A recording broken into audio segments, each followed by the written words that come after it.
All right, good afternoon. It is April 7th, and I'm about to hit up the 2019 May US QAS on today's stream. I have a couple of announcements. I'm gonna make these announcements at the beginning of the stream, at the end as well. I want to go through what I wrote in the description because I updated the description with a couple details that I keep forgetting to share every single time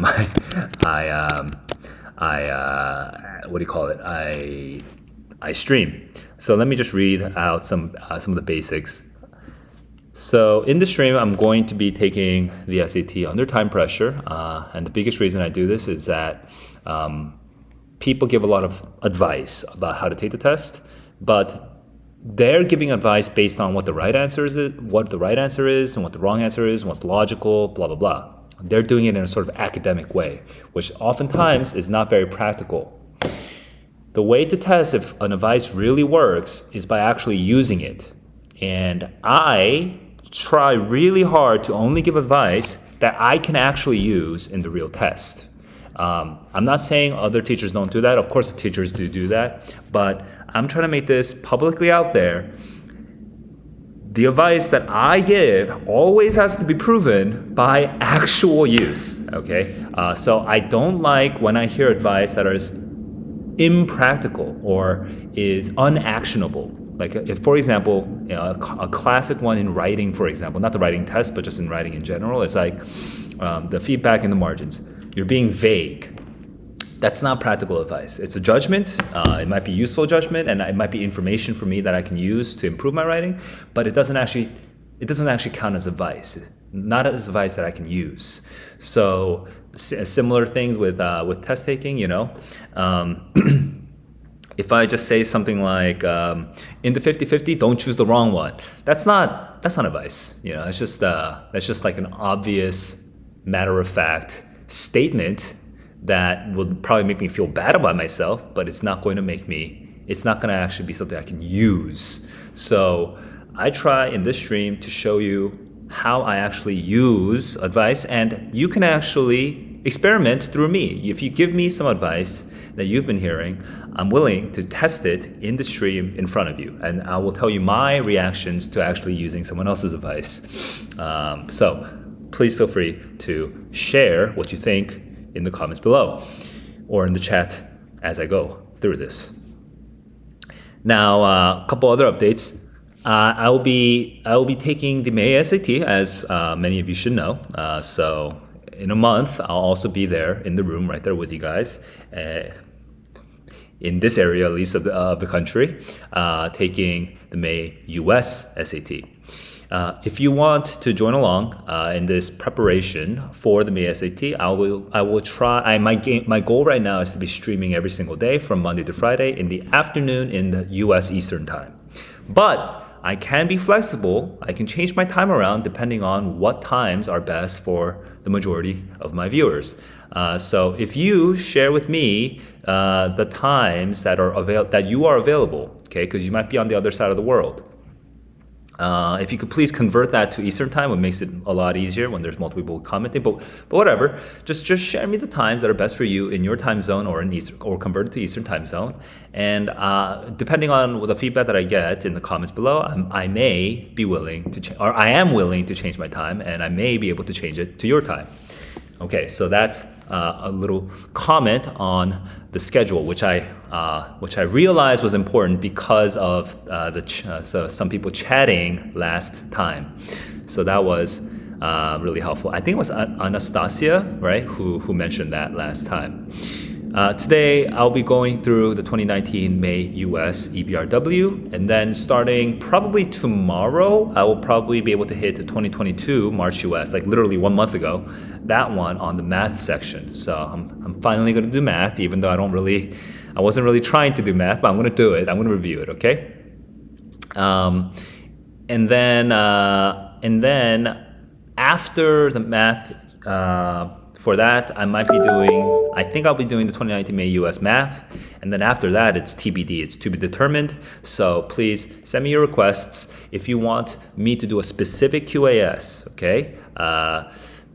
Write your requests, basically the first one I see, I'll probably just do, depending on whether I've done it previously or not before, or stuff like that. But basically, I will very likely just be doing the first QAS that I see in the comments below. So go ahead and just leave that request down there.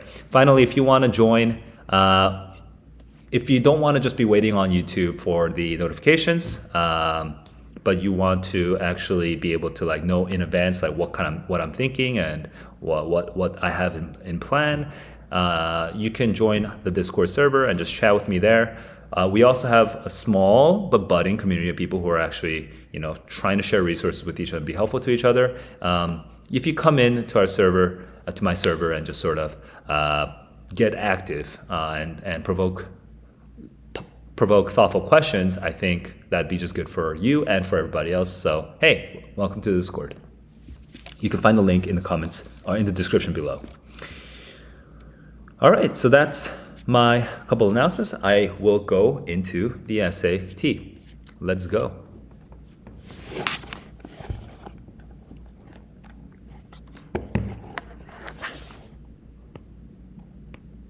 So I took 50 minutes total. And I have right now -1 out of I think I got one wrong out of 42. One wrong out of 42. So I got 41 out of 42 so far. Okay. So let me just double check. 10 out of 10, 11 out of 11, 10 out of 11, and 10 out of 10. So that's 41 out of 42 so far. Let's see if I can keep up my good streak. I should have a total of 15 minutes left. Obviously though, I don't want to use all 15 minutes. I want to be done in 12 minutes. But if I need to, I can use up to 50 minutes. So here's my stopwatch. Okay, so I'm showing it on my tiny screen that you can't see up in the corner of the screen, but yes. And I'm about to start the time in 3, 2, 1. Let's go. Oops, my pencil. Okay.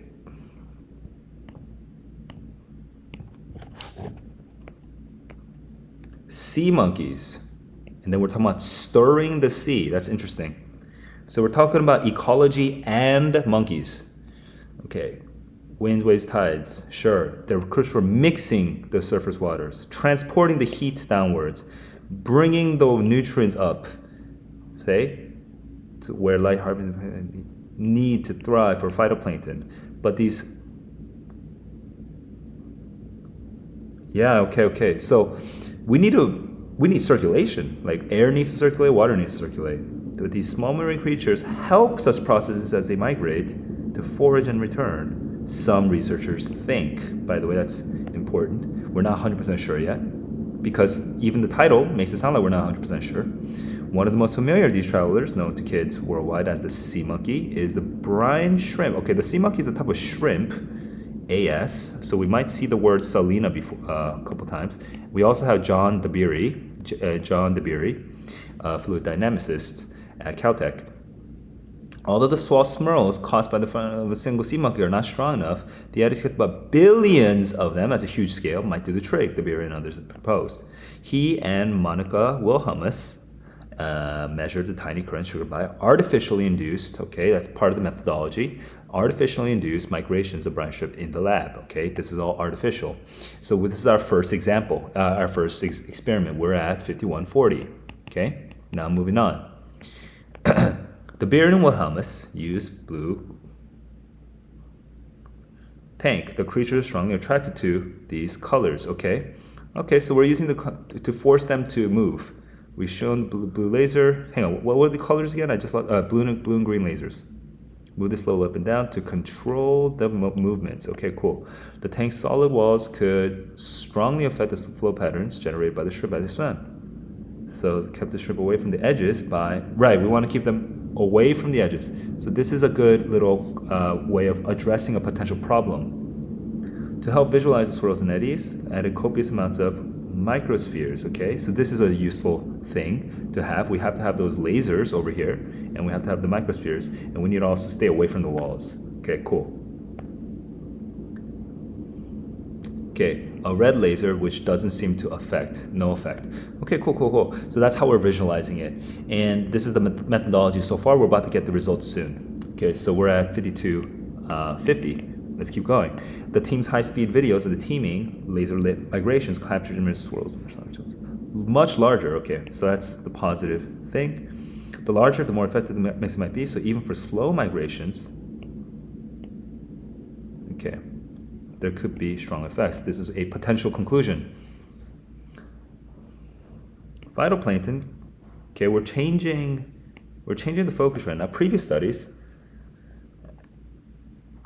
convert only 1% of that power into mixing. That's comparable to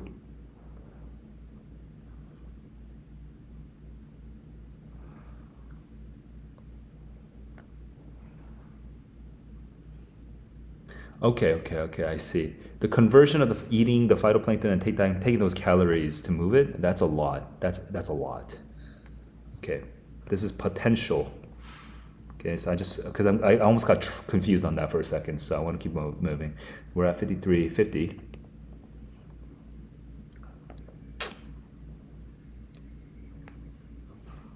So this is a different person, okay? Christian Nas. This is really innovative. We have Jeanette Yen. Yeah. Okay, so we have some people who are pumping them up, but some people disagree on how effective they might be in blending ocean layers that are hundreds of meters deep. Okay, scale. We have a scale problem. Their scale is too small because it's artificial. It's a small lab. Okay, solely based on a lab experiment, that's too small, says Stephen Monismith. Lots of names here. We're getting lots of names here. And Andrew Visser probably just goes into heating the water rather than mixing. Okay, yeah. Okay, so that's some skepticism on that other side. In fact, we're continuing with the skepticism here. The upper and lower layers have measurable differences in density. Okay, which would reduce the efficiency of any biomixing. So right now we have two arguments. One side says even 1% of that calorie usage might make a huge difference, but here we're saying maybe not.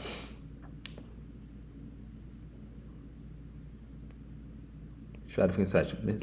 Okay, we're gonna circle this word stratification, okay, because of the different levels of density. Who's Nas? Let me just remember myself. Remember Nas. Okay.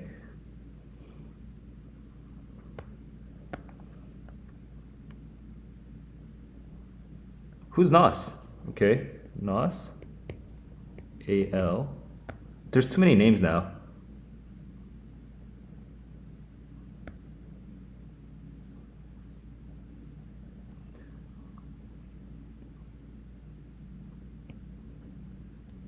Yep, the density levels.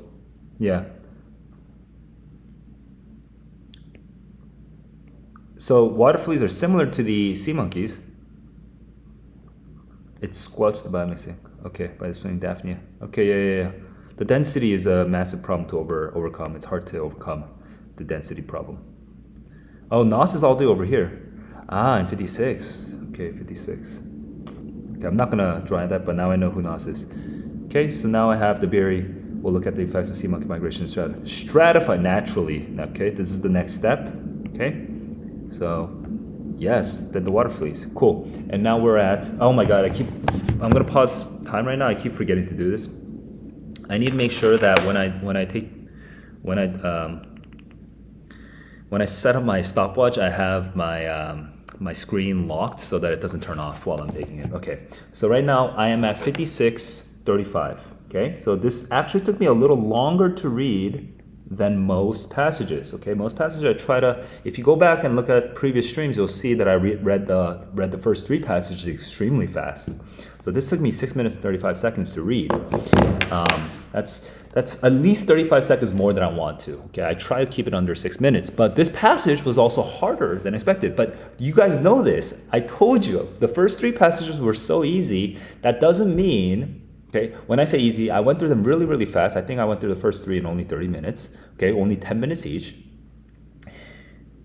That means that the next two passages are likely to be much harder. Okay, so this is exactly as I predicted. Okay, so we're we're being cautious with this. Okay, you should never like let yourself relax on the reading test just because the first couple passages are easier.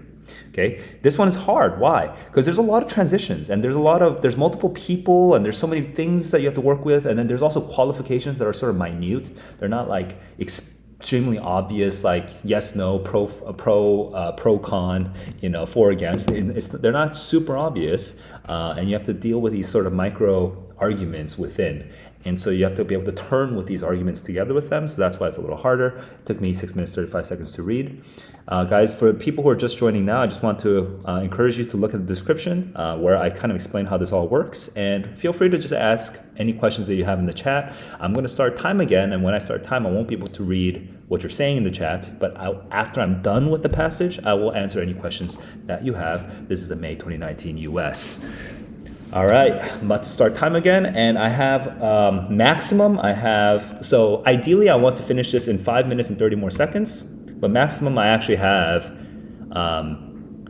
8 minutes and 30 more seconds. I actually have quite a lot of time. So does that mean I'm gonna relax? No, I'm gonna try to finish it as fast as possible. Okay, I wanna be tight.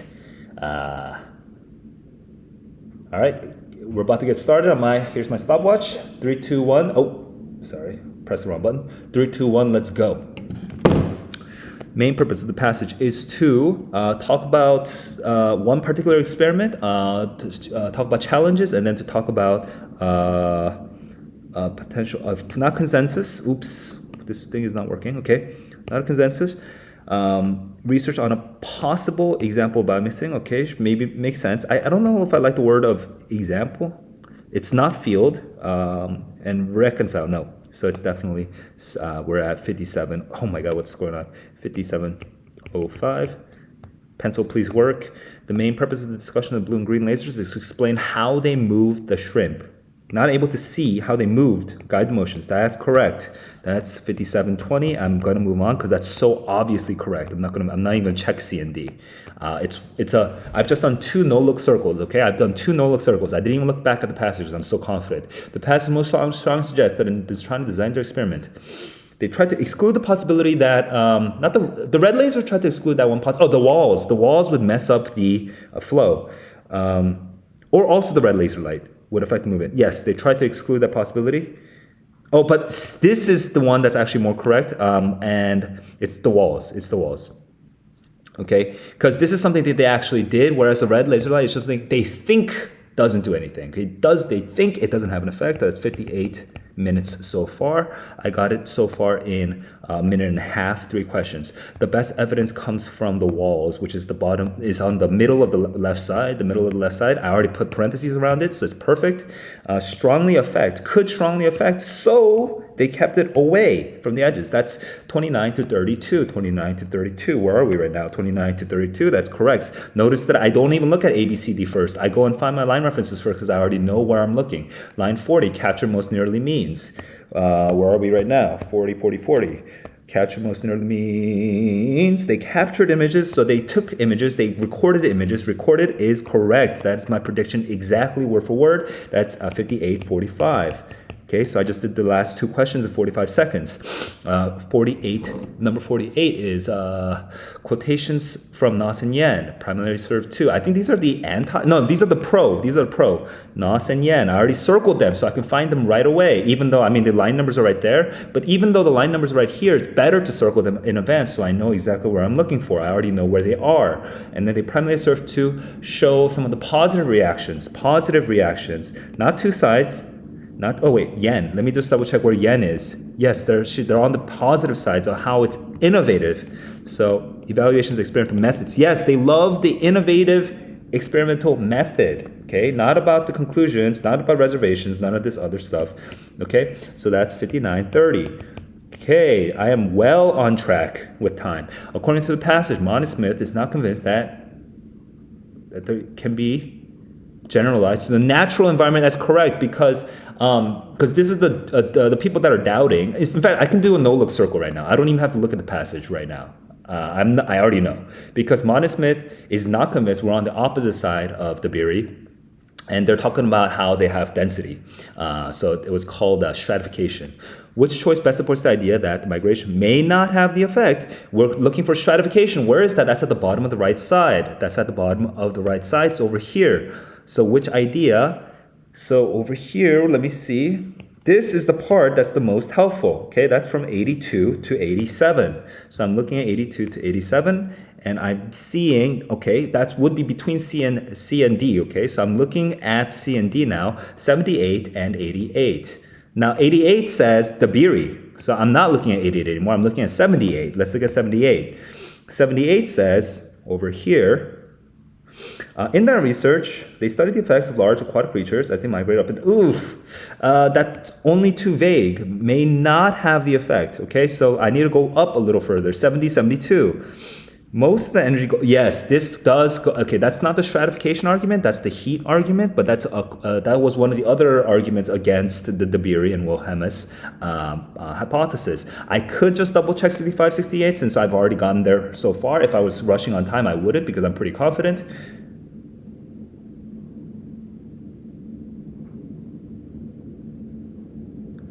Ooh, tricky. I'm going to come back to this. Because maybe,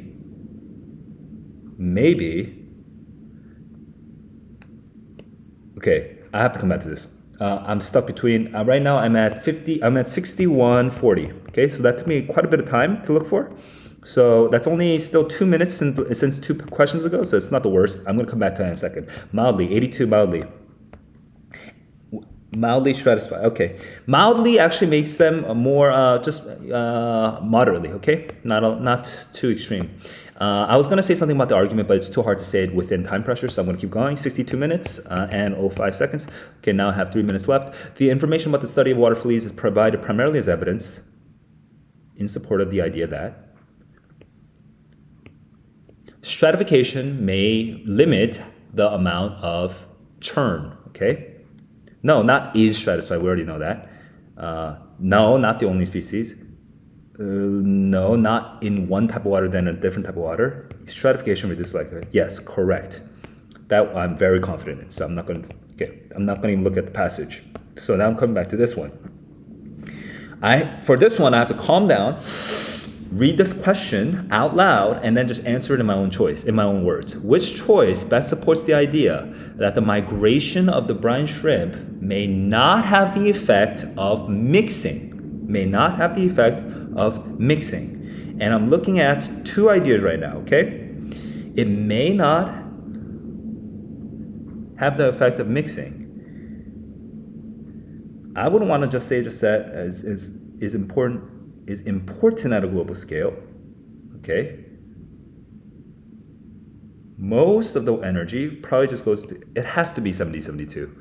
I can't, at this very moment in like this gut feeling, like reactive moment, I can't fully explain it right now, but I feel like it has to be 70, 72. I'm medium to high confidence right now. I'm not high confidence right now. So this is the one thing that I am a little iffy on. I'm at 63:35 seconds right now, so I have a minute and a half. So I could just end it right now and I'd be fine. 78:82. Let me look at 78:82. I'm just doing double checking just to make sure I'm not going crazy. Yeah, but this is just that's just a methodology, so that doesn't help at all. And 88:90. This is just what they will do next. So just to finally, the effect that is suggested by Dabiri and Wilhelmus is that these shrimp are able to churn the water, they're able to mix the water. And then it says, and 7072 says, no, they're probably just heating the water, not churning it, right? 7072. Okay, so that's the most direct antithesis. So that's 64:20, and so I finished it at 64:20. All right, that is my that's my test. I have 40 seconds left, and I'm done. Okay, now let's go, and I'm gonna go and check the answers. So let me pull up the answers in my computer.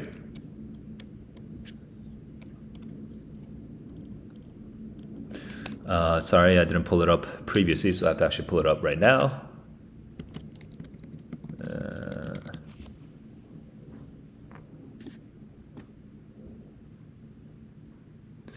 Okay, so I'm pulling it up right now, and I'm just going to go back to my questions first.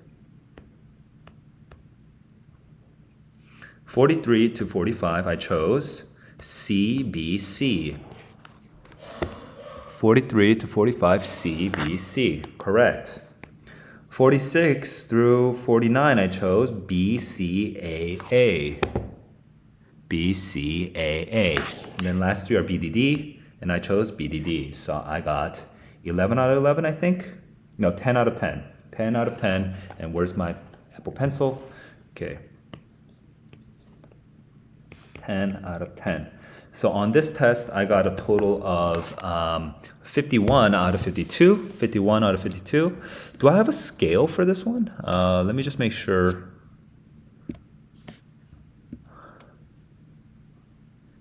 It looks like there might not be a scale, at least not on the...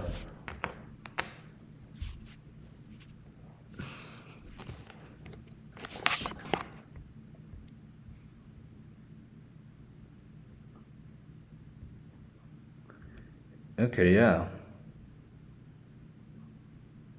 Okay, so there's no scale for May 2019, but I can look up Reddit really quickly just to find it. So let me see what I got on scale. And let's see if Reddit actually shows it, because Reddit might not have it either. So just double checking. 51. Let me just show you my window though. Okay, that works. Okay, cool. So I'm looking at Reddit, SAT, May 2019, scale, curve.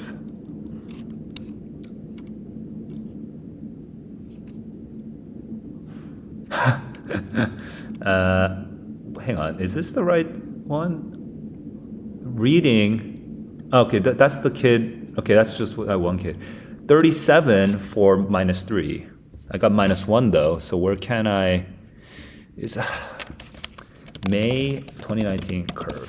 Okay, let's find how, sometimes there's multiple threads. International curve, where's the US curve?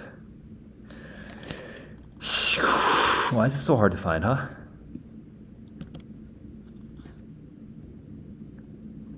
There's so many. Yeah, let's find this curve, dudes. Where's the one with the most comments? Does this, I'm not like a super active Redditor, so I don't know most comments. Let's look at most comments. Okay. October, I'm looking at May 2019 US SAT discussion. Okay, this is the one I should work with, right? That has, all right. Also, let me just double check. Is anyone chatting right now? Okay, no one is. Today, I don't have a second monitor that I'm using, so I have to like it's gonna be really janky. I might not notice I might not notice what you guys type in the chat until like a minute or two later, just because I'm like going back and forth on my screens. Where's the curve? Do we have a curve here? You. I wonder why they didn't have a -1. This is just a guess. Bro, okay, you know, I'm sorry, I don't have a curve. And I'm looking on Reddit. They don't seem to have a curve, at least it's not easy to find. So if you guys tell me, if you guys can find it, let me know. For May 2019, though, I got -1 on, I think the third passage. And if you want to see the mistake that I made, you can find it on the stream from 2 days ago. No, yesterday. I did it yesterday. So it was yesterday. So find the day 2 stream for May 29, May US on my channel, and you should be able to see the mistake that I made. Going over this particular passage now, I got 10 out of 10 on this passage, so let me just give you a couple tips on how to understand this passage, how to read this passage right the first time. I took 6 minutes and 35 seconds on this passage. That might be shocking to some of you guys because I'm slower than you guys when I read. Some of you guys read way faster than me. But when I read it once, you might have noticed that I didn't count how many no-look circles I did, but out of like these 10 questions, I probably did at least 5 no-look circles where I just didn't even look at the passage. I just circled it and I knew it and I moved on, right? So that's the way I take the test. I'm not saying that everyone should take the test that way because it might be overly difficult for some of you. But if you've never tried it before, I strongly recommend you diagnose yourself. Am I able to read the passage once and get 5 out of those 10 questions right without even looking back at the passage? If you are, you're a pretty freaking good reader. You're a pretty good reader. So you want to be able to diagnose yourself so you understand what your starting point is, okay? Some kids just go blind into every single practice test over and over and over and over, and they never understand how good their reading is. They're just looking at the score and being like, oh my God, my score it's not good today. That's like literally the only information they have. They're not analyzing how good they're reading. So please test it, try it once, okay? Are you able to read it once? Remember it. Answer the questions, and without even looking at the passage, just circle it with confidence. Are you able to do that? I wrote this in a comment below on a previous stream, and so I'm sharing that. I'm just emphasizing it one more time for you guys. Okay, so this particular passage, how do you read this well? Where are we? Again, you might notice that I actually write, I write synonym, I write, what do you call it, initials next to, especially since this one has so many names that it paid off a lot, actually. I was like, so many names, oh my God, who are we talking about, right? I was just getting lost, man, which slowed down my reading. Because I think I have ADHD. I think other kids might actually be better at remembering names than me. I'm horrible at names. I'm the worst. So oh my God, I'm sorry, I'm not showing the screen. Jesus. Here's my iPad screen. Okay. That's the iPad screen. That's the iPad screen. For some reason, I was just showing you the YouTube screen. I'm sorry. Okay, so I think I just wasted like a minute, right? Or 2 minutes. Anyway, going back. Some kids, some kids, man, and maybe it's probably some of you that's listening in right now. You guys just go back over and over on these tests and you never actually analyze how good your reading is. Well, for this particular one, the way you can improve your reading, okay? First thing you can do is, there's so many names in this one, and I didn't know how many names would come out, but just by habit, I always just circle the names and then I put their initials on the side so that I can find them quickly, okay? The initials aren't totally necessary. I think circling just by themselves is fine, but sometimes the thing is that when you just circle, you don't really read the name, you just sort of like see the name, but you don't really read it. But when you initial it, then you like read it. Oh, it's John with a J and Dabiri with a D, right? It forces you to think about the name. So me being kind of ADHD, I think, I find it really helpful to like actually initial the names, okay? Because with these science passages, sometimes a lot of different research is going to come out. So you have to be ready for that, especially the harder ones. And so, yeah, we have crazy names. We have Christian Nas, we have Jeanette Yen, we have Mana Smith, we have Visser, and then we have Nas again. And if you watch the stream, you notice I completely forgot who Nas was, even though Nas only came like 20 lines before, right? So circle the names. That's my first tip. The second tip for this particular passage is when I was going through it, where was I? Methodology. When you're breaking down the methodology, it's really good for you to understand the specific components of the methodology. There's the lasers, and there's the walls, and then there's these silver-coated microspheres. Now, this particular one didn't come out on the questions. It didn't. But is it a waste of time to circle it? Think about it. Is it a waste of time to circle it? Okay, here's my answer. Who are you kidding? Waste of time. Circling it is literally 1 second. Okay? You're not wasting 1 second by circling it. Okay? Now, if you go ahead and write an outline next to it and you start making an analysis of it, that might be wasting time. But circling it and being like, oh, right, that is methodology, So they use the lasers to guide the fish, not the fish, the shrimp. And then they use the coated, whatever, the silver stuff to measure the current. Okay, the churn, the mixing, okay? Who are you kidding wasting time by circling? You're not wasting time. Circle it, okay? Just circle it, notice it, and I think that would help you in the methodology section. Because remember, with the science passages, there's usually a harder one and an easier one. On the harder ones, sometimes the reason it's hard is because the methodology is a little complex. So you have to make sure you understand, okay, this is how they designed the experiment. Okay, this is the design, and if this happens, so if, for example, if the green and blue laser moves the shrimp, then according to the hypothesis, the silver stuff should be mixing and mixing, right? And so you should have an image in your head of how it all works, okay? At least for the harder science passages. So, no, it doesn't waste your time, is basically my answer. Let me know if you disagree, because I'd be very curious if you actually still disagree, even though you heard my reasoning, because then maybe there's something I'm not accounting for that you are noticing. And then after that, after the methodology, I think the other thing to really be focusing on is positive reaction and then negative reaction, which goes for 2 paragraphs. Okay.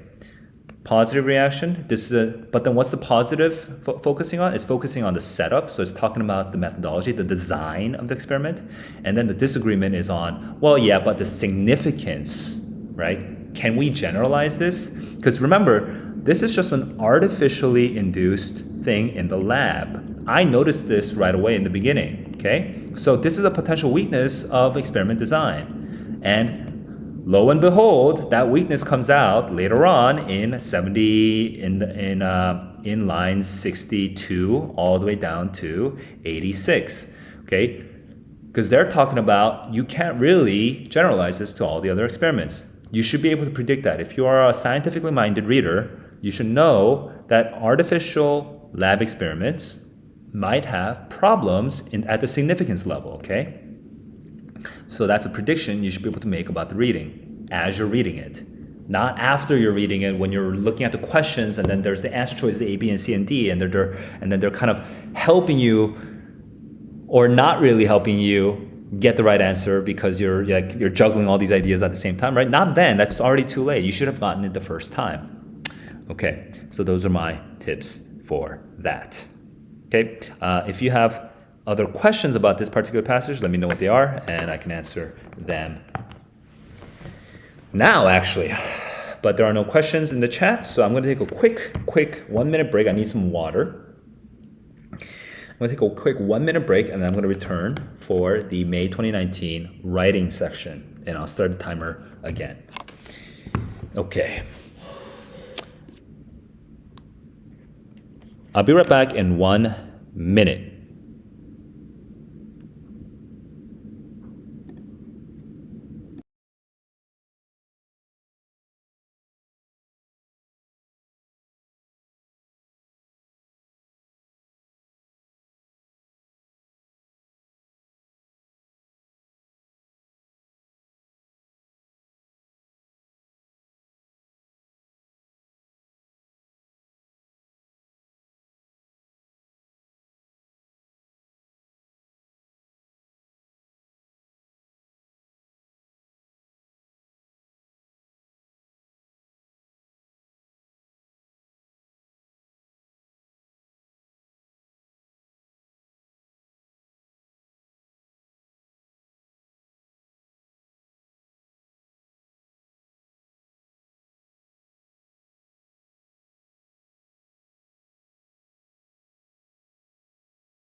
Testing. All right, my audio is back, and I should be ready to go.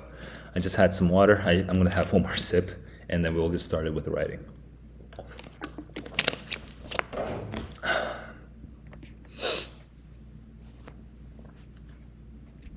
Okay, so we're on the 2019 May EBRW, and I'm moving to the writing. So let me just edit the text in the sidebar real quick. Writing test. Okay, and now let me move on over to the writing section.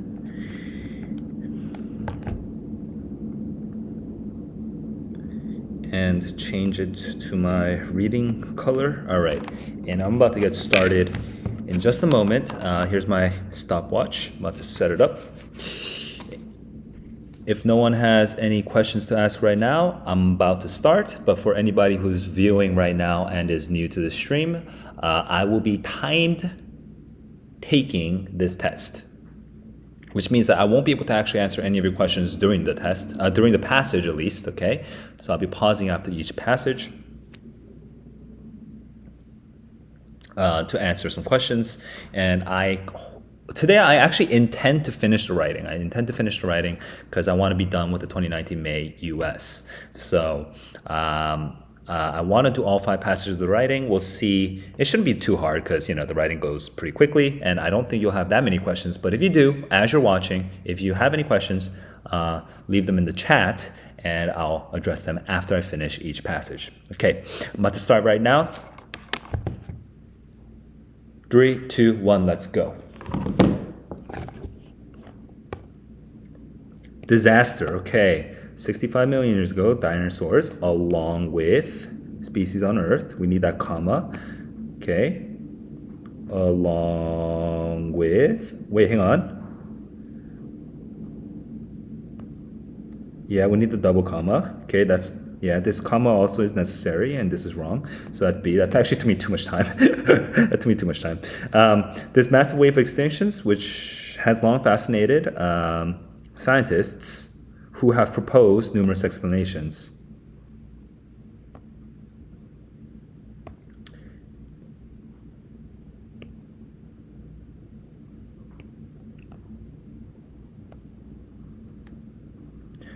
This is a little awkward because the word "they" actually refers to the wave of, it could refer to the extinctions. That's kind of an awkwardly written sentence, honestly. They shouldn't have asked it that way. The most well-known of these is the Alvarez hypothesis, we hold that's causing climate change to the ecosystem collapse, okay? First emerged in 1980. When? That's correct, when. So You'll notice that I don't even look at the question, I just fix it right away and then I look at the question. When scientists Alvarez's noted the iridium, they proposed that iridium could be evidence of an asteroid strike. I want to make sure I don't forget what I'm talking about. This hypothesis gained additional support in the 90s. Okay, so we had the 80s and then the 90s when they determined that a crater was likely caused by an asteroid strike at the end of an asteroid. Okay, so that's circumstantial evidence. That's helpful evidence. It's not definitive, but it helps. The asteroid's impact would have ejected a tremendous amount of iridium-containing dust into the atmosphere, blocking sunlight and resulting in global cooling and a darkness. Resulting in cooling and a darkness. Okay, so that works. No problems. And these environmental shifts would have rapidly driven many species to extinction. Okay, a conclusion supported by sharp declines in the level of plankton and pollen. I guess that works. Species, plankton, pollen, I guess that works. I'm gonna keep it for now. Okay, because provides evidence of the sudden environmental shifts. No. Would you consider the decline? No. It's not of the sudden elemental. No. Oh my God. This is poorly written. Because this is not evidence. Okay. Oh, sorry. I misread the word. It's evidence. I heard examples. It was just say evidence for, but let's just say evidence for. But then again, we're talking about things other than dinosaurs. No, I would keep it, but I'm going to circle and come back. But that's such an... Okay, 325. Let's go. The Alvarez hypothesis, however, is challenged by research that seems okay. Badgered, defied, besieged. Okay, challenged by research that suggests gravitational environmental changes caused by volcanic eruptions occurring before had already stressed dinosaur populations. So something before had already stressed. Okay, oops. Come on, pencil. Already stressed dinosaur populations, something beforehand. For example, a range of volcanoes is thought to have been the site of okay. In fact, a range of volcanoes is thought to have been the site. I think that is correct. Okay, yes. Yeah, these are all wrong. Of several huge eruptions near the end of the Cretaceous period.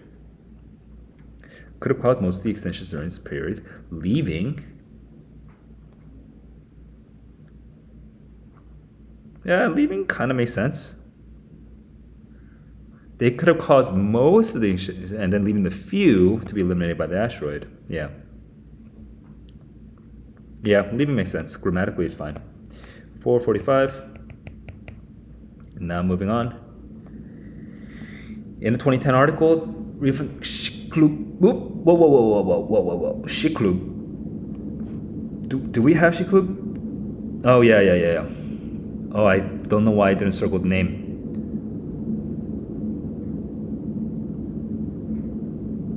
From these, okay, so this is wrong, okay? These eruptions has to refer, okay? More vulnerable. Okay. So I need these eruptions. So something to most research dispute that the directly cause. Oh, okay, that works. You know why? So this helps with the eruptions. Let me just double check the C and D. Okay, but B I'm already pretty confident on. Most researchers dispute that this was the direct cause. Okay, but it suggests that the environmental changes from the eruptions could have made it more vulnerable. So we have this but, and that works with the B. This is not talking about eruptions, fossils. Okay, this is too general. Yeah, so that's definitely B. So that's 6 minutes and 5 seconds. Let's move on. And then the impact of the Shiklub asteroid continues to be viewed as the event that ended the age of dinosaurs. Okay, so it's the number of species, that's irrelevant. Not all this, okay. Whether it did by itself or was the final straw. Okay, that makes sense. Dinosaurs, okay. And now we're at 640. And then I'm gonna go back to this.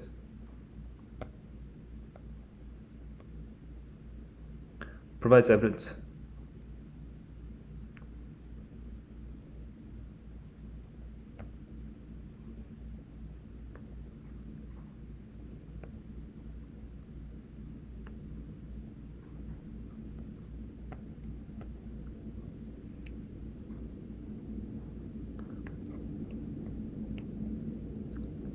Yeah, I would just stick it because D doesn't seem very persuasive.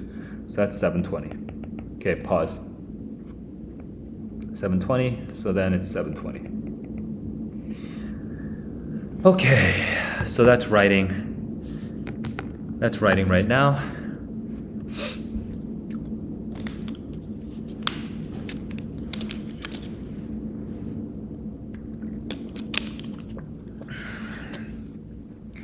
Now, since there are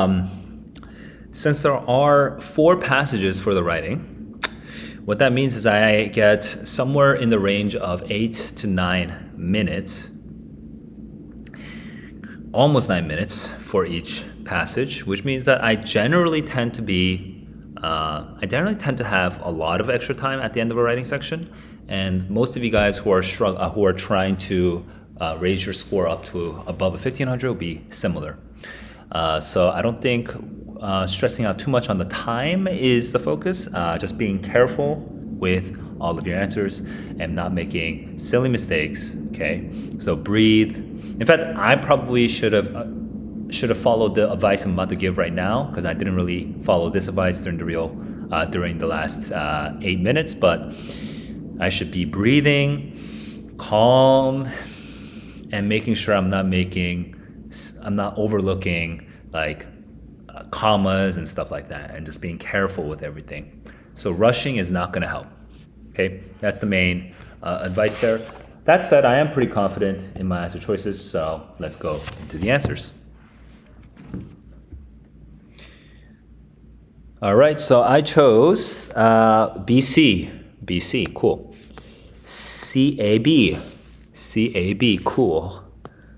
And then we have ACAA, cool. And then we have BC, cool. So that is 10 out of 10, or 11 out of 11, I mean.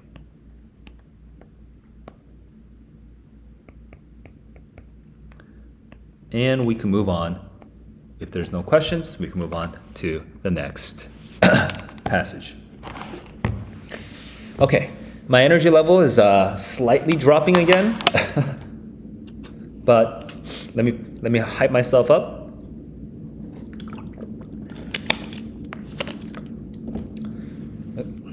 I'm gonna follow my own advice. I'm gonna breathe, be calm, be excited, as excited as possible about the reading, and be interested, and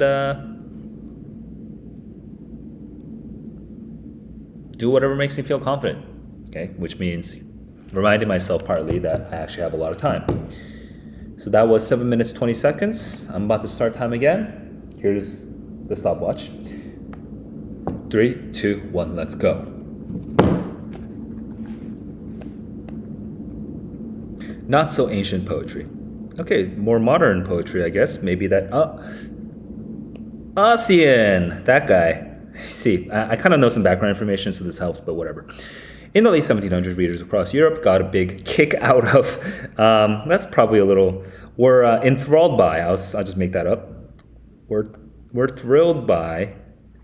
I'm gonna go with we're thrilled by. Yeah. We're thrilled by a. Hang on. Pause. Is this a picture or is this a replication? Because there's a typo there.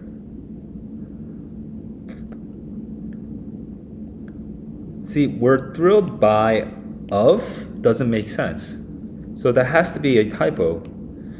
So that's a typo. Yeah. Yo, this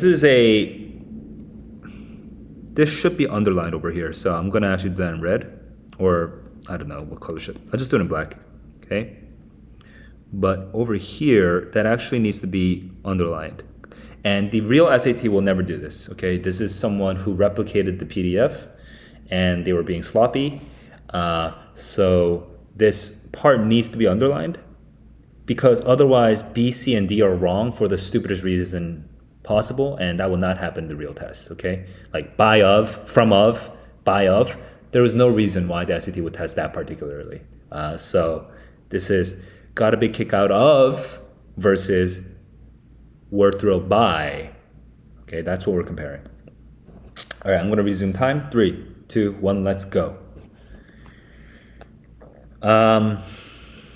Purportedly, see, there we go. Purportedly written by Ossian, but not actually. A guy from the 13th century. Now remember, this is 2 different times, okay? At the 3rd century, okay? So that's supposed to be almost 1,500 years older. Purportedly written by an old Scottish poet. Ossian was said to have worked in the oral. Ooh, whoa. That seems random. So admired the poems that he commissioned. Two paintings to be. Okay, so what I'm seeing is this. I'm actually, before I even, because I have time, this is going to be a question that asks about the and. On the left and right side of the and, we're talking about the impact that it had, right? Because they were thrilled. So we have 2 examples of thrilled. A supporting example that is similar to the other example. Exactly. That is exactly what I was talking about. And they compared Ossian to the... Yes, that is correct. Yeah.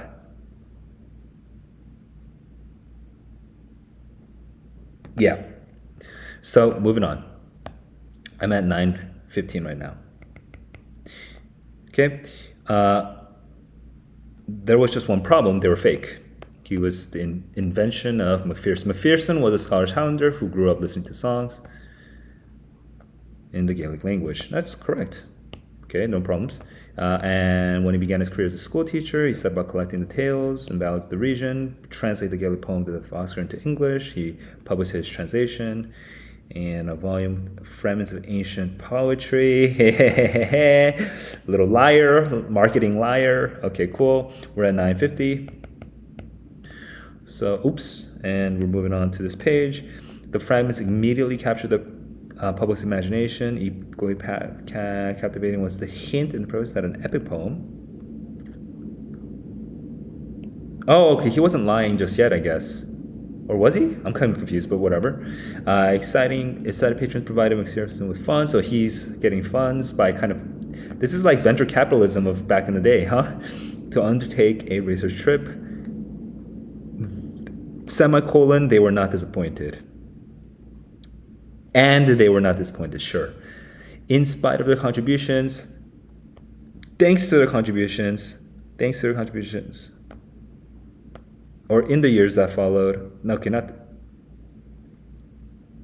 because of this, it's, okay.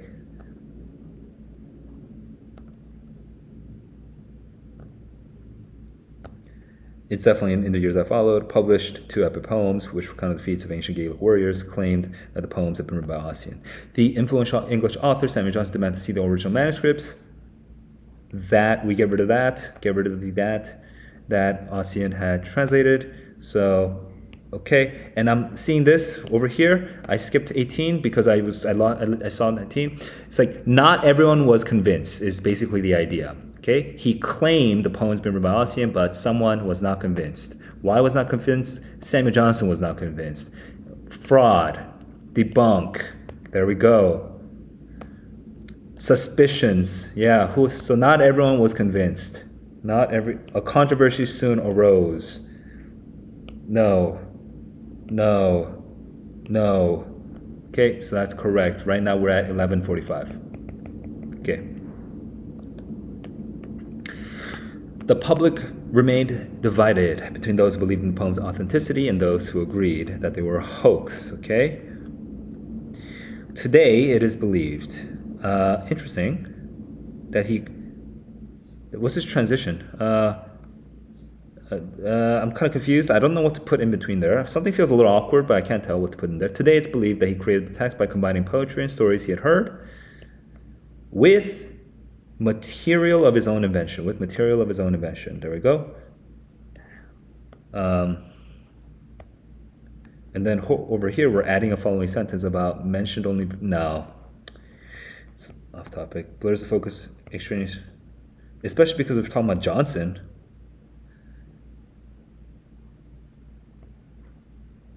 Boswell's, yeah.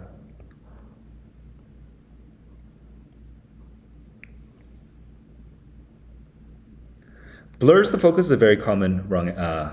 Is very commonly the right answer. So if you have no choice, just go for blurs focus.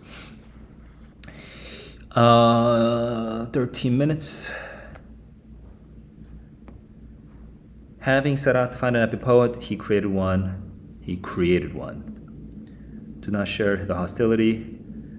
Johnson was correct that they are better understood as the work of, than as that of.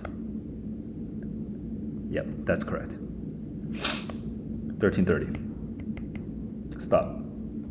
Okay, that's 1330, and I'm pretty confident in those answers. Remember, if I were taking my sweet time, I could actually go up until 16 minutes because I'm going 8 minutes per passage. I'm confident in those answers, so I'm just going to move on. Let's go to red. Let's score this. Now, by the way, you might notice that I'm able to just make these decisions really, really fast, and that you are not able to. You can ask questions.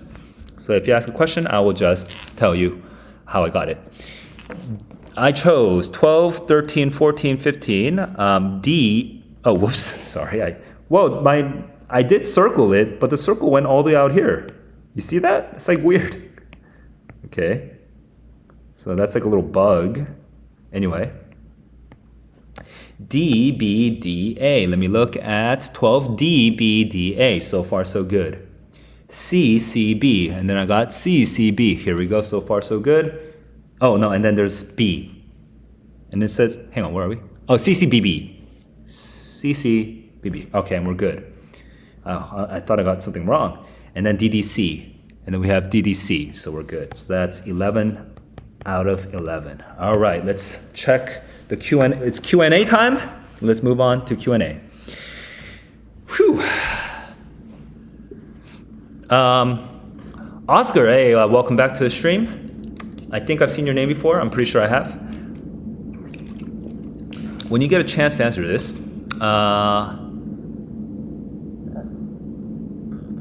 Okay, so it's more of a general question. I used to read a lot in middle school, just because I don't know, I just like stories. So I would read, like Harry Potter and Animorphs. That's gonna out me as a boomer, basically, but and just whatever kids read, right? I would just read whatever I found on the Scholastics book fair stuff. So I read as a lot. I read a lot up until like maybe sixth, seventh grade, and then I started playing a lot of video games, like sixth, seventh, eighth grade. And then in ninth grade, I made a hard cut. I said no more video games. I just completely cut it out of my life because I was addicted, and I get addicted to things pretty easily. So from ninth grade to 12th grade, I didn't really do that much reading. I think, just here and there. I remember reading like the Da Vinci Code, and like doing summer reading for my like classes and stuff. But even though I didn't necessarily read a lot on my own free time, I did have two things that I think were pertinent for my reading, which was first, I always read whatever was assigned at school. I never skipped it. Okay, I just always did it, and I tried to make sure I understood it, regardless of the assignments. The assignments might have all these quizzes and whatever, but regardless of all of that, okay, because some teachers have more strict quizzes, some teachers are sort of like loosey-goosey. Even if I had a really chill, relaxed teacher who didn't care that much, I would still try to understand it when I was assigned it. So that was one thing. The other thing is I would still go to the bookstore, especially, I don't remember this very clearly anymore, but basically I remember like when I got a car, because I'm an American, and especially in Las Vegas where I grew up, everyone had a car by the time they were 17. So when I just had free time and I had nothing to do between like, maybe it's after school and I need to go somewhere, but I have like an hour in between, I would just like go to the bookstore. I go to Barnes and Noble and I just like look around. It was just one of the things I did, besides going to get like pho and boba with my friends or whatever. Like I would also sometimes, just out of my free time, just go to the bookstore and look at the books that were out there on the shelves. And it just felt like, oh my God, there's so much more knowledge out there. Because if you go to the bookstore, then you'll see all these very interesting book titles, like the history of warfare, or like the history of weapons. That's kind of interesting as a boy. I'm like kind of curious about weapons.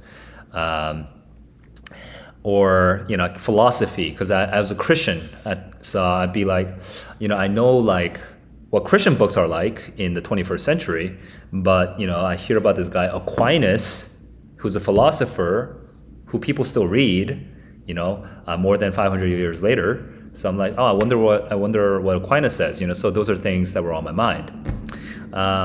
So I would just walk around the bookstore every once in a while, go to Starbucks, get a coffee, and then peace out. And I would just every once in a while, I would pick up a book that I heard was good.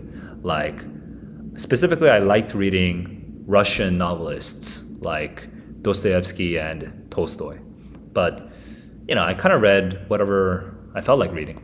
So that was my connection to books. Did I always love reading? I guess in a way I did kind of always love reading, and it probably started when I was young.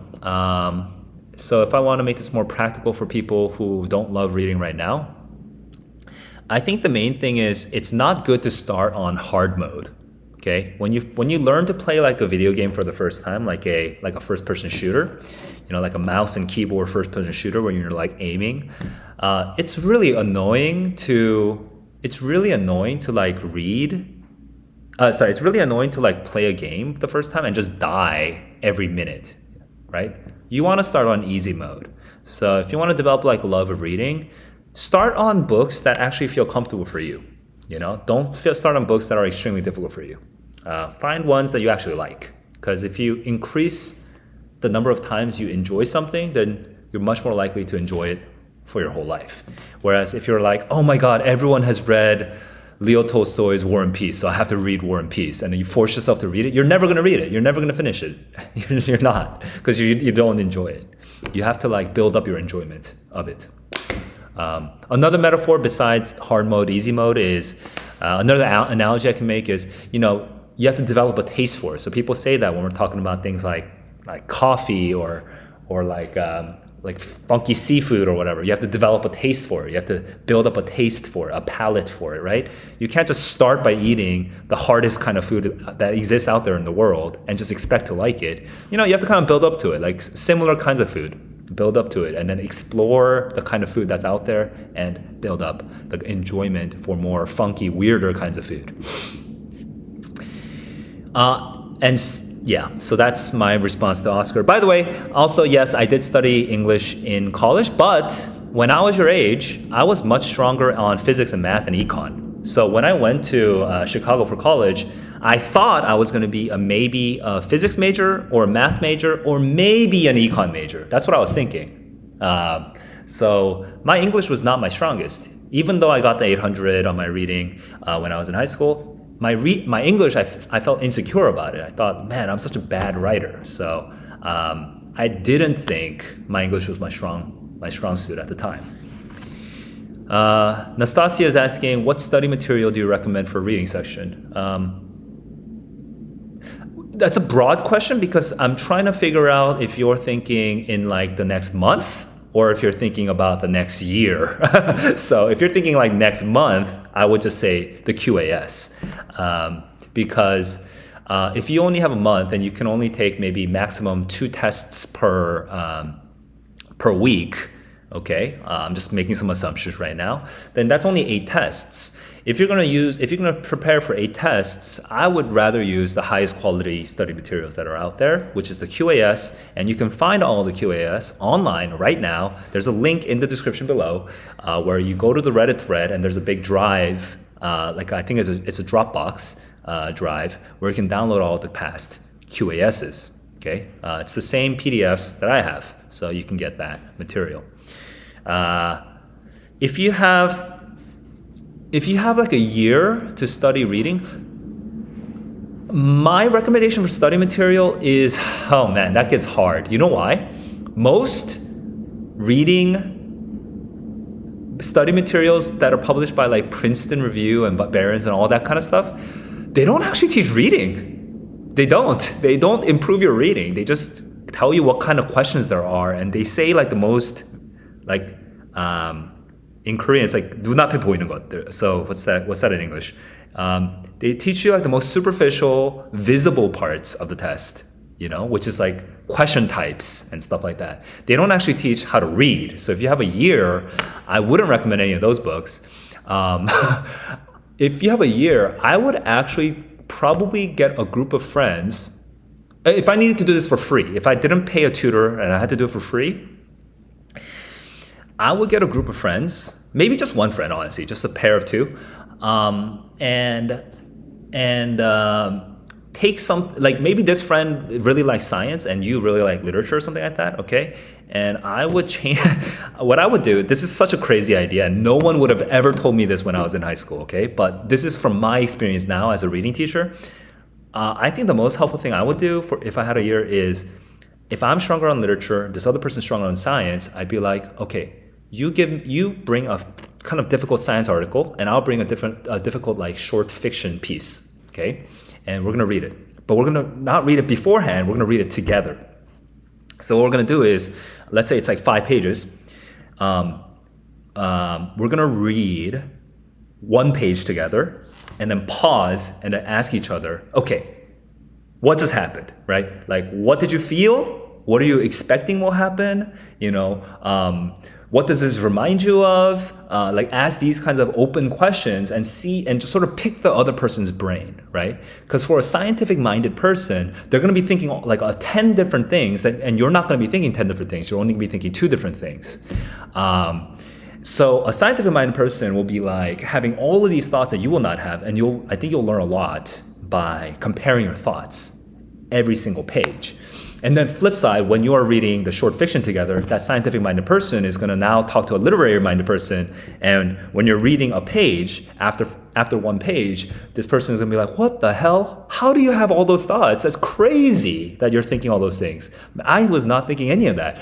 And that's the kind of experience you should be having when you're comparing each other when you're reading. No one ever says this. Ever. You know why? Because no one knows how to teach reading. But this is how you read. You read by actually predicting what's going to happen. And really good readers have really good predictions. And really bad readers have really not inaccurate, because all your predictions are usually inaccurate at first, but they just don't have predictions. They don't even know what's going to happen. So that's how you read. So if you have a whole year, I would do like a little club where you read one page at a time and compare what kind of thoughts you're having.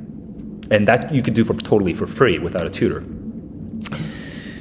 I do not recommend the test prep books that are out there. I don't think they teach reading. I think they're good for learning the types of questions that there are there. So I think that's still important, but I wouldn't recommend it for the reading specifically, okay?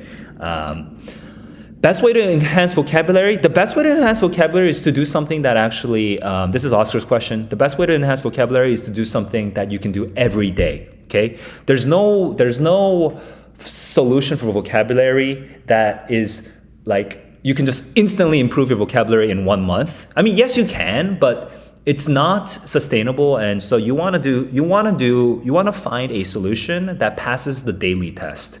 Do I want to do it every single day? And the best solution that I can recommend right now is vocabulary.com. The vocabulary.com challenge is fun enough and interesting enough that even I want to do it every day. Okay? And my vocabulary is so crazy compared to high school students that right now, though the words that I'm learning are like dude, what the hell was that word? But if you look at myvocabulary.com, it's like really weird words like that I like never see, all right? But I'm using it because it's actually fun to use it a couple, like 10 minutes or 15 minutes per day. You know, it's like fun to actually learn more vocabulary through vocabulary.com, the challenge. I'll actually share the link, vocabulary.com/learn, I think. Let me just double check. Vocabulary.com/play, I mean. Vocabulary.com/play. So, yeah, I recommend this. This is actually enjoyable to do, and you can actually learn 5 words a day. Even if you spend 30 minutes on it, you'll be learning 5 words a day. Except for the first week or so, first couple days, you have to kind of teach vocabulary.com how much vocabulary you actually know. So you have to calibrate. But after the first couple days, vocabulary.com will kind of understand what kind of words you don't know, and then it'll just keep feeding you. So that's a sustainable way of building vocabulary. That said, if you only have 1 month for vocabulary for the SAT, you kind of have to just cram. So at that point, it's just, if you buy like a Princeton review book or like a Barron's book, they always have a list of vocabulary. Just start there. It's just something to work on. Turn it into a Quizlet. Oh, there's also I forgot about that. There's already pre-existing lists on Quizlet, so you can just study those. They have big lists of vocabulary. All right, so those are my quick answers for now. I want to move on to the third passage, and so I'll get into that right now. I'm at 13 minutes and 30 seconds. I'm going to go and finish off the third passage. I just sort of zoned out for a second. You know what? Let me get a little bit of water in. Okay, now I'm actually getting going. Here we go. 3, 2, 1, let's go.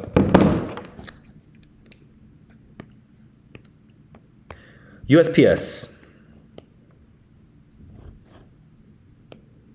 Bank on it. Bank on what? Post offices should offer the customers banking services. That makes sense. Okay. In 2014, they released a report containing a surprising recommendation.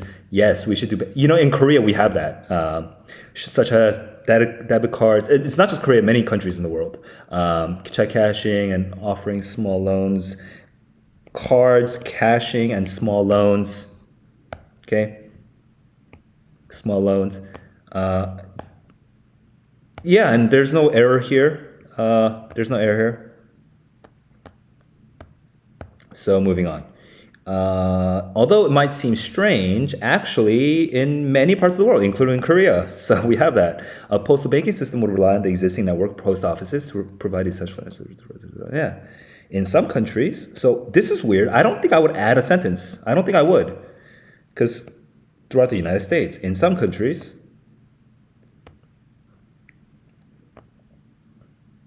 okay, let's see. We need to find, we are going to add a sentence, so let's see.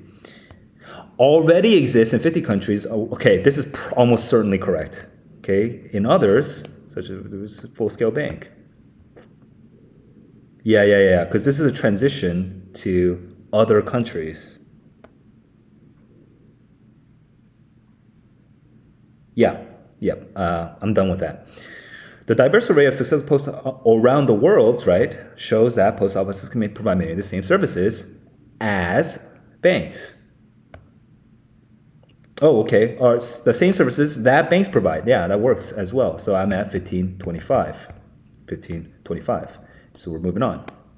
Notice, not every prediction I make is always exactly correct, but what it does is it makes me sharp and focused. It makes me laser focused on what I'm looking for. So even though my prediction is wrong, it's still not a waste of time because I'm super confident in that answer once I find it.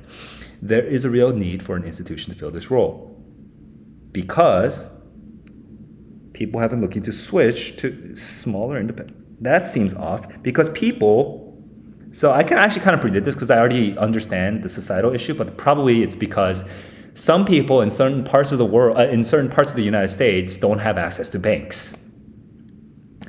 Let me just double check. An average of more than, because they closed. In the United States each year, in the time period between the years, there's no error here. It's a little long, but each year, between totally works.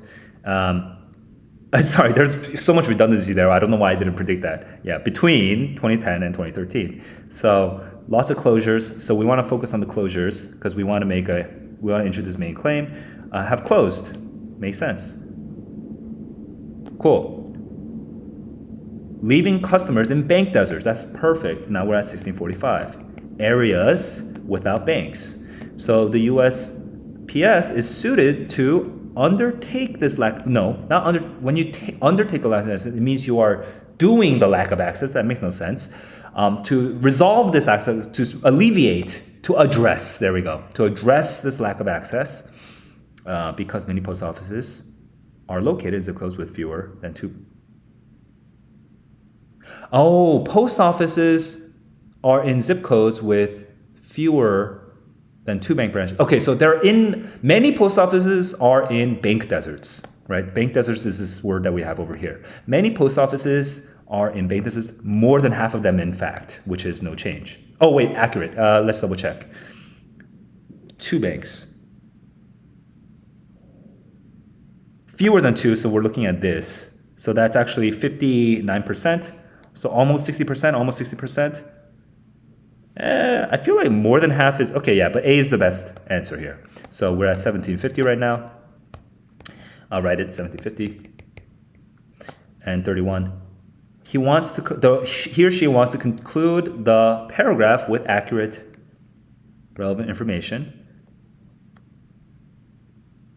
Approximately 60% are located one or more. What? That most reinforces the point that no, so we should actually be talking about this, and then we should say this. Okay, so we should be talking about 40%.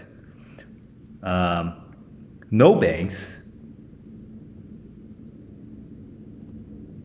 38% have no bank branches at all. Exactly. That emphasizes how severe the problem is. Okay, that's what I was looking for. We have the 59%, and then we have the 38%. So that's emphasizes. That's really effective writing. That's 1845. Okay. So again, you might be noticing that I get the right answer without looking at the answer choices, okay? Because I don't like relying on the answer choices because the answer choices are like the sirens. They're like, Odysseus, please choose me, and I'm like, B, you're so beautiful, and then I just choose B, and I end up being an idiot, right? I try to avoid the answer choices for as long as possible. Although postal banking is effective in other countries, many critically needed. Some critics. Oh, I see. And, okay. Yeah, these are two negatives. Okay, two positives. Although it's effective, and although it's really important, some critics contend they're ill-equipped. Okay, so that's and. It's a double subordinate conjunction. Okay, two subordinate conjunctions. Some critics are ill-equipped. And. So postal banking would indeed significantly expand the range of the USPS's duties. However, so this is indeed as in we're conceding. Okay, we're conceding. I'm actually, because I have so much time, I'm actually explaining as I'm going. I wouldn't do this obviously in the real test. But writing, I always have too much time. So conceding, they're conceding, yeah, I would. However, as he notes, as inspector, we just get rid of this comma. However, as he notes, okay, that's correct, D. U.S. Post Office currently offer many similar products. Even, so we have already, yeah. Even, yeah, so these are all good. Cool. And I think we're done, right? So that's 2045. Pause. 2045, so obviously I have about 14 minutes left for this one last passage. Let's just do a quick check of the answers. And then I will address any questions that you guys have been leaving in the chat. Let me go through the answers real quick. I'm at 23 to 33, looking up the answers. 23 to 26, I chose A, C, B, C. So hang on, where are we? 23 is C, A. Oh, no, sorry, that's the reading. Oh my God. I was like, what the hell? Okay, A, C, B, C, that's correct, yes. Okay, oh my God, I was like, commas, that freaked me out. Okay, 27, B, D. Okay, cool, B, D. And then CAD is for that one, CAD.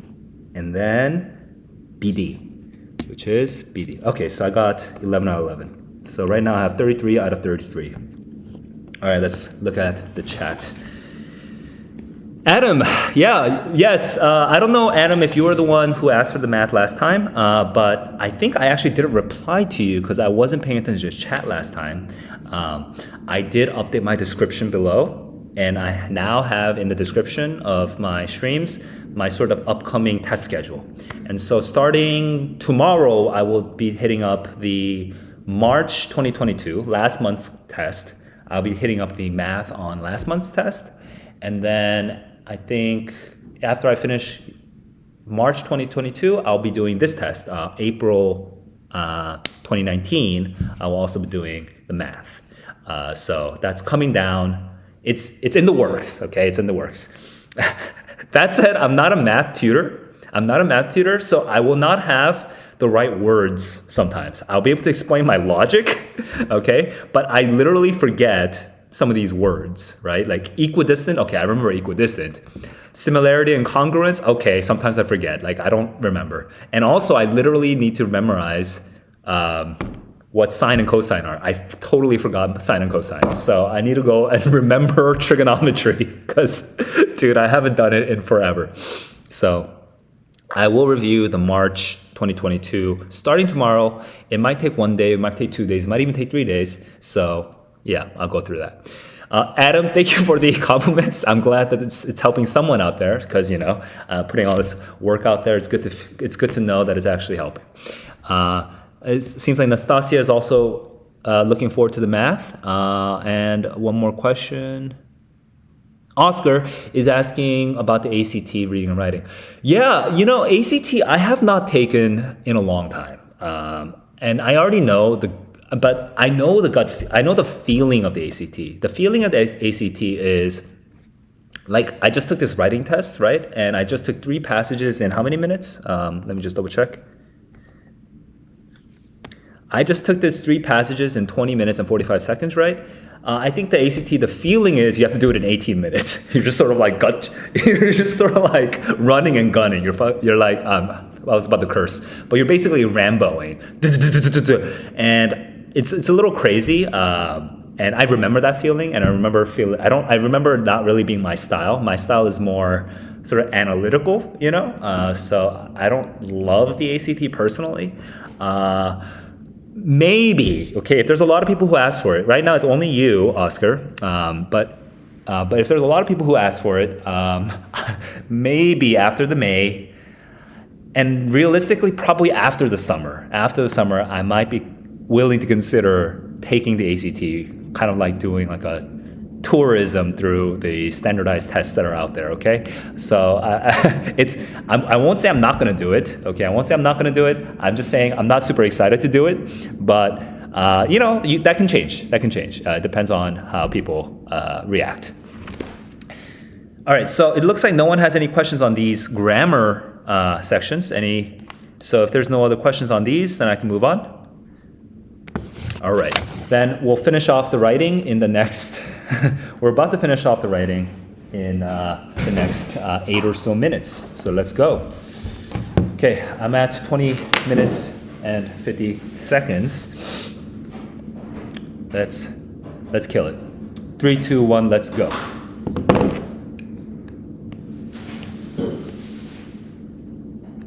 We're bridging 2 things, art and popular culture, through costume curators in the digital age. Okay, and it's actually beneficial for the museums to have costumes in the museums. These exhibits are created and overseen by curators, professionals. Curators, professionals. Curators, professionals who oversee the acquisition, maintenance, and so this is called an appositive. Okay, that's an appositive. You want to be able to get those appositives. Appositive. Okay. APPO, appositives. You want to be able to predict that right away. You should not have to use your brain power on A and B and C. You should just know it right away. Costume curators must have a deep knowledge of the collections, must study Also, they must share this knowledge in entertaining ways. In recent years, they've used new technologies, okay, to study and exhibit, okay, and they're using modeling software and they're using digital displays. Okay, cool. And it brings them to life, makes them very fun, animated, sexy, whatever, that were previously impossible. Previously impossible. That's 22 minutes and 5 seconds. Notice, yes, I do read the whole paragraph. You know why? Reading the whole paragraph, especially the first paragraph, really helps. I'm going to pause actually because I'm explaining too much. I read that whole paragraph, okay? Right now I'm at 22:15, okay, if you follow my stopwatch.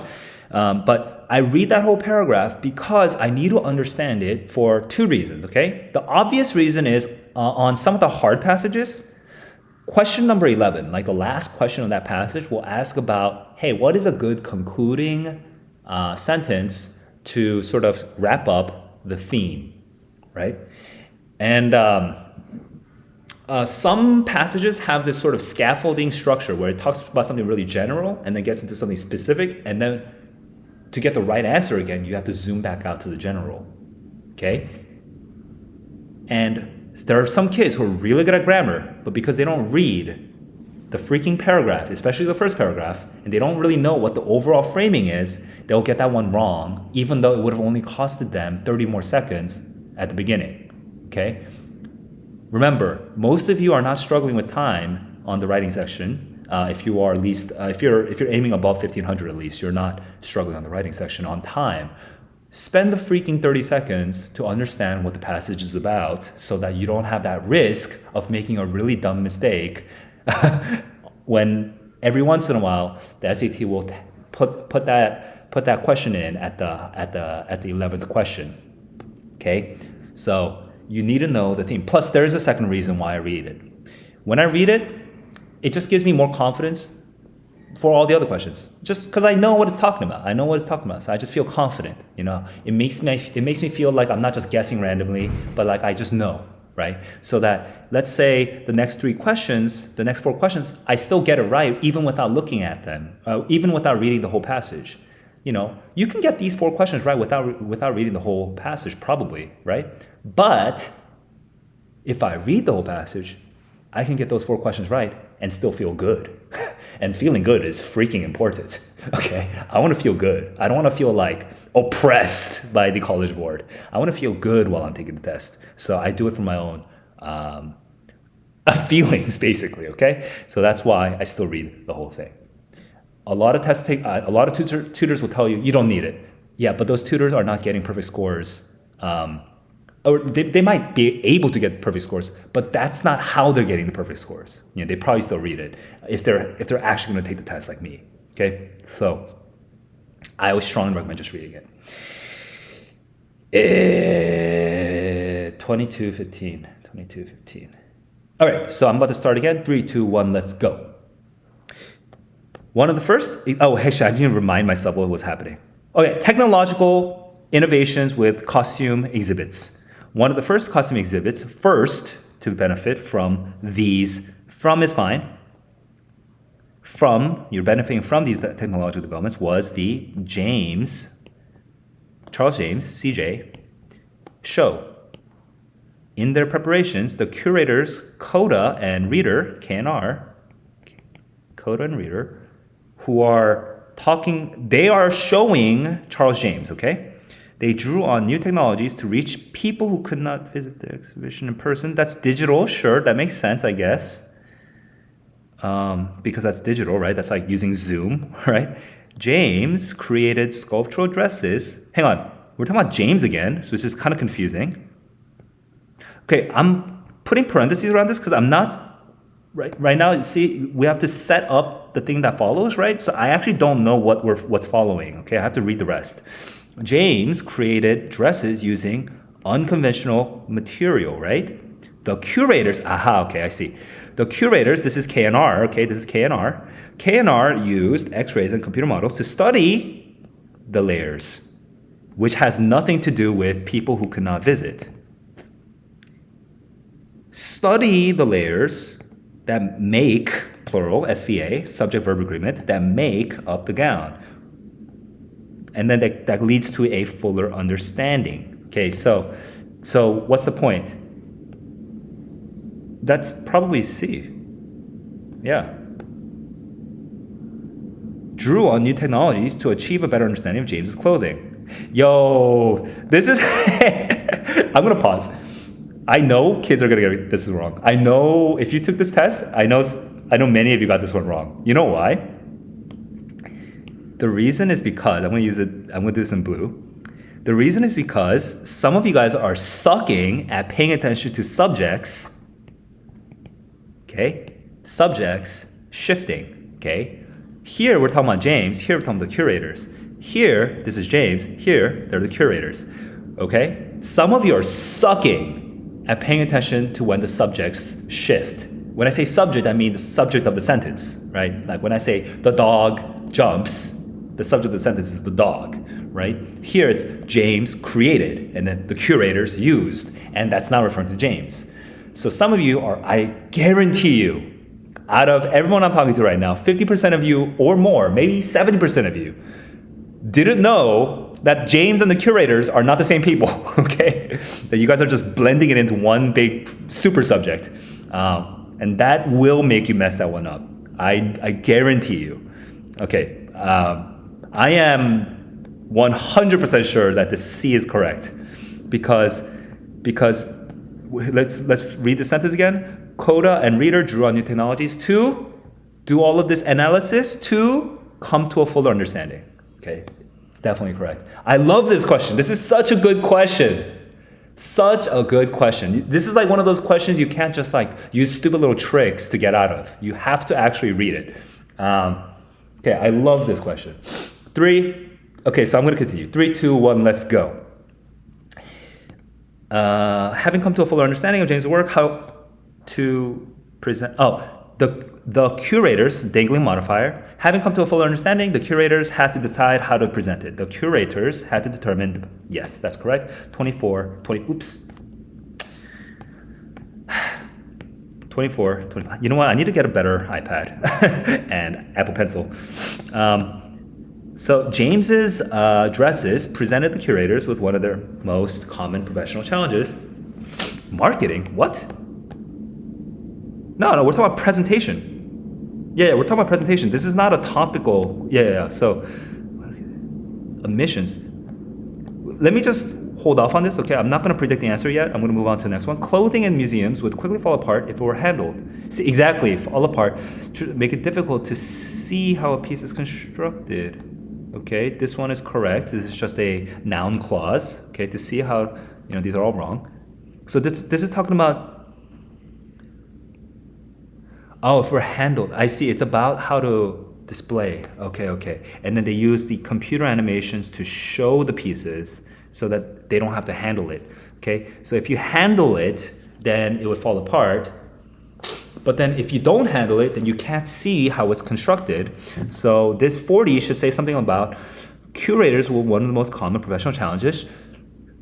Letting audiences interact and genuinely understand the genius of Charles James. So what's that? That could be B. It could be D. It's almost certainly D.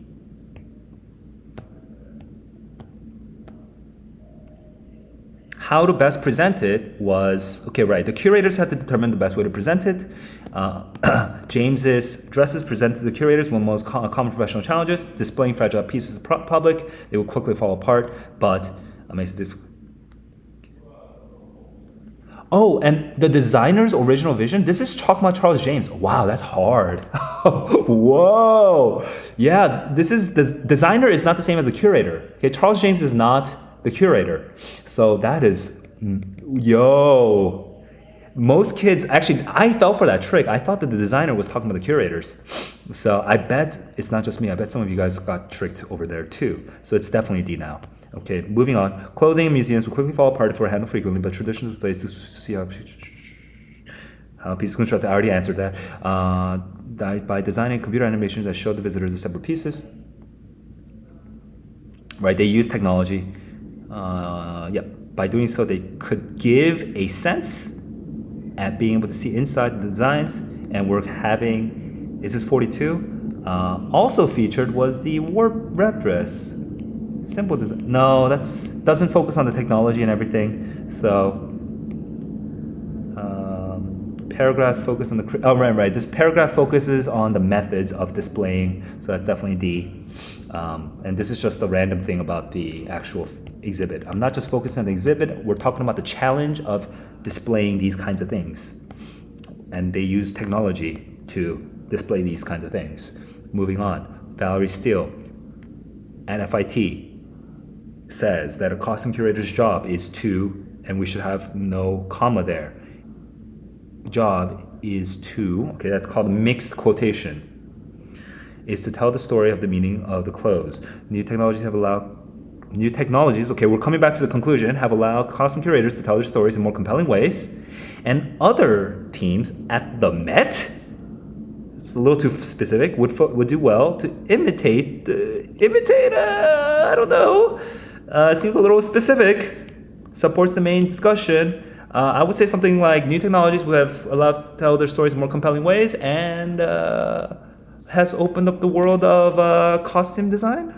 Hang on, what's the focus here again? I actually need to go back to costume curators. Sure. Something about costumes overall, okay? So, but seems weird and making some of the most popular shows, that's off, and the technologies, okay, cool, we're focusing on technologies, this is good, have opened up possibilities for Charles James? No, not, why are we focusing on Charles James? I guess it has to be C, because that's the only one that's general enough about, yeah, because also it's talking about clothing exhibitions, that's still, yes, so that's C. Wow, that was actually really hard, holy crap. Dude, how much time did that take? Pause. That took me 9 minutes, yo. 29:15, and I stopped over here at 22, at 20, almost, that took me 8.5 minutes. Whoa, that was so hard. Okay, actually, for this one, I mean, I'm actually really confident in all those answers, but and I'm also too lazy to go back. Like, technically, I still have 6 more minutes. Okay, technically, I still have 6 more minutes on my 35-minute time clock, but I'm too lazy. I'm not gonna go back and do it. So if I get something wrong, I get something wrong. Okay, I'm gonna just go for it. But I do not recommend doing this if I were you. I think you should actually, before you look at the answers, you should go back and double check and see if this is really your final answer, okay? Because if you just look at the answer, it makes you very lazy. It makes you very lazy intellectually. But for me, I'm being lazy because I'm a teacher, so whatever. What I'm gonna do is I'm gonna go through the answers first. I think I got 0 wrong, even though I'm not double checking, okay? So I'm gambling right now. And then after that, I'm going to tell you what makes this passage hard and what the lessons are from this passage. And then I'll do Q&A, okay? So let's go into... That was a hard passage. Holy crap. I was not expecting that. Okay. 34.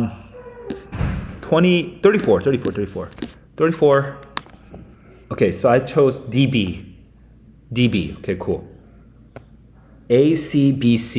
ACBC, cool.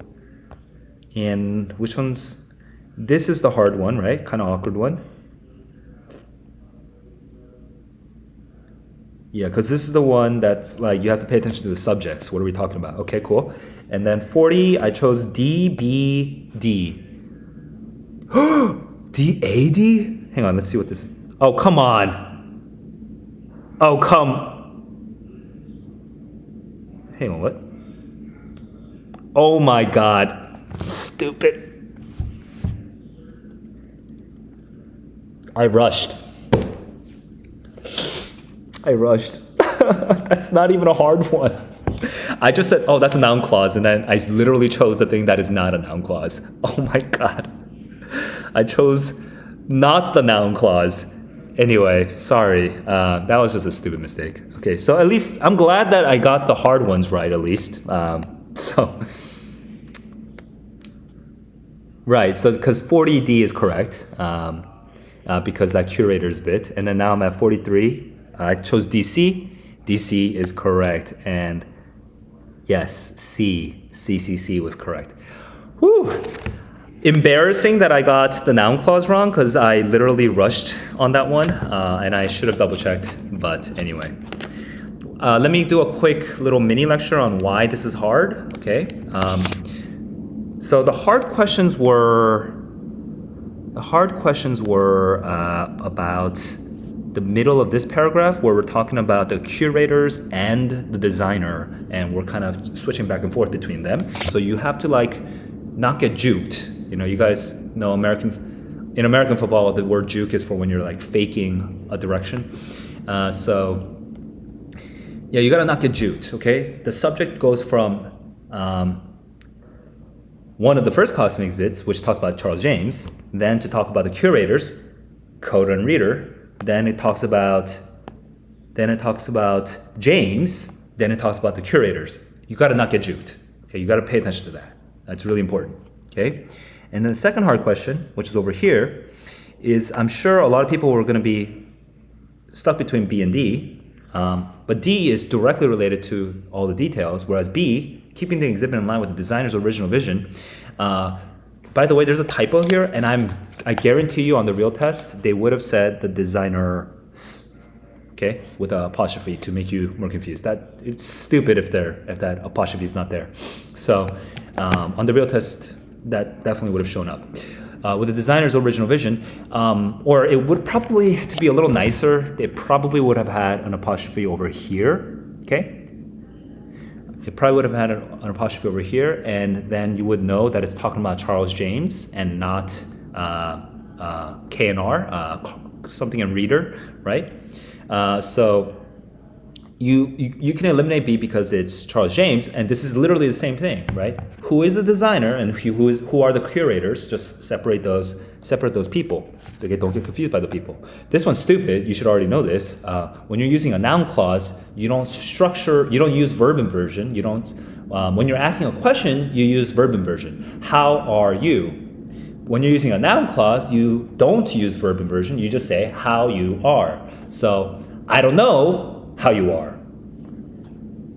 And then I could ask a question. How are you? Right? Those are two different things. So that's very easy. I just made a stupid mistake because I basically circled the wrong one. And then looking at the hard one, which is over here, Charles James' unique vision. Guys, just go back to the freaking introduction paragraph. And it's crazy because actually at the very beginning I was explaining why I read the first paragraph. What number was that? Right, I was explaining why I read this. But yeah, we're not talking about Charles James, the costume designer. We're talking about KNR, the curators, okay? Totally different people. So we're not focusing on Charles James, okay? That's why D is wrong. You have to pay attention to how technology helps curators. That's C. Beautiful passage. I love this passage because it is hard, but all the correct answers are absolutely correct. There's no ambiguity about it. If you have any questions, you can toss them out to me in the chat below. Now let's just double check. Are there any new chats? You prefer the SAT? Oh yeah. Okay, so that's just a follow up from before.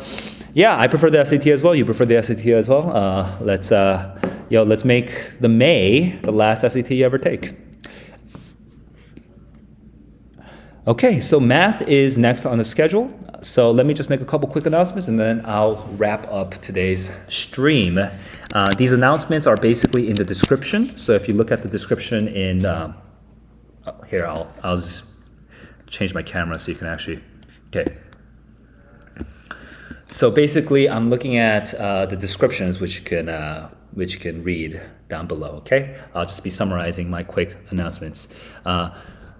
In my streams, I'm just showing you guys how I actually solve the SAT under time pressure because that forces me not to be able to bullshit any of you. Okay, I can't just give you advice that's just vague and general. All of my advice has to be actually usable in real time. Okay, so I can't just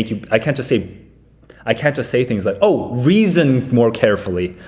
Like, of course you're reasoning more carefully all the time. You're always trying to reason more carefully. I can't just say things like read more slowly, I can't say things like read more carefully, right? Which you probably hear all the time. But like, of course you're already trying to read more carefully, right? That's not advice you can actually use in real time. What are the kinds of advice you can use in real time? That's the kind of thing that really drives me. By the way, if you've heard a tip before from some other tutor, some book, some other YouTube, somewhere else, just wherever you've seen it before, if you've heard a tip and you're curious if what I think about it, let me know in the comments below, and I will take note of it and I will use it in my next stream. I will actually trial run someone else's tip in my next stream, and so you'll be able to see my response to whether that tip is good or not, or what it's good for and what it's not good for. I'll give you my review on other people's tips in the stream next time.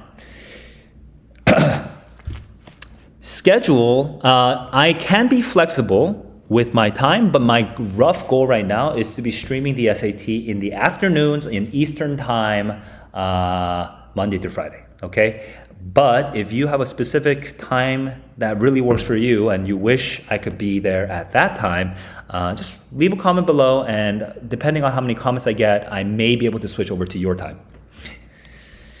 The next couple QASs that I'll be working on, I actually mentioned this earlier when I think, it wasn't Oscar, who was it? Adam was asking, okay? But I will be working on the math for the next couple days. So tomorrow is Friday, so tomorrow's the last stream of this week. I'll be working on the math of the 2022 March US, and then next week I might finish off the 2022 March US and then move on to the 2019 May US math. I am not a math tutor though, so I might not have the best explanations. After the math though, I am actually open. So let me know what QAS you want to take. Because I think these streams are probably more useful for you if you take the test first and then you hear my explanations. So let me know what QAS you want to work on, and basically first come, first serve, unless I've already streamed it before. So which QAS do you want to work on? Let me know. Finally, I do have a Discord server where people can help each other out, and I am there, and I try to check as frequently as possible. So if you want to have conversations about, like, if you want to know basically what I'm doing, like before I do it, you can you can hit the notification bell and subscribe to my channel and all that stuff. But if you want to actually be able to chat with me and negotiate, like, or like, maybe not negotiate, but like, you want to throw out your ideas about what I can be doing on my stream and whatnot, then yeah, join the Discord channel. I'm open to feedback. And if you also want to be able to meet other kids who are taking the May SAT and ask questions out loud and maybe like do like mini tutoring where you kind of try to explain how you got the right answer, that actually will improve your own thought process. It will make your own thought process clear to you. So being like a mini tutor in the Discord server, I strongly recommend. It doesn't only help other people, it actually helps you. So yeah, come and feel free to join the Discord server. The current link right now still has a couple uses left, so you can come in. Okay, those are my quick announcements. I have nothing else on my mind. If you have no questions, I'm about to wrap this up.